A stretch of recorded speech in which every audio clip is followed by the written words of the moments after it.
1904 году в этот день была освящена церковь в Архиерейском доме. Это здание на Миллионной улице некогда было домашней резиденцией тверских губернаторов. В конце 19 века губернатор переехал в Путевой дворец, а его бывшую резиденцию арендовала Тверская епархия. Но в резиденции Тверского архиепископа, конечно, должна была быть и своя церковь. Именно для нее и был построен специальный купол, который можно видеть на этом здании и сегодня. 3 октября 1925 года на вагоностроительном заводе прошел торжественный митинг, на котором было официально объявлено, что завод снят с консервации и вновь вступил в строй действующих. Во время митинга прозвучал знаменитый заводской гудок, который можно было услышать за 10 верст. Он молчал несколько лет, пока завод был закрыт.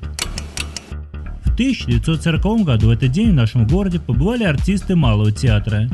Они показали драму в 3 действиях под названием «Кто убил?». Одну из ролей в этом спектакле исполняла актриса Розанелла Луначарская, вдова бывшего наркома культуры.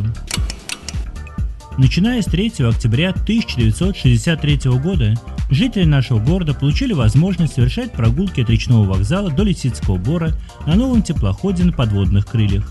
Он назывался «Метеор», и 3 комфортабельных салона были рассчитаны на 130 пассажиров.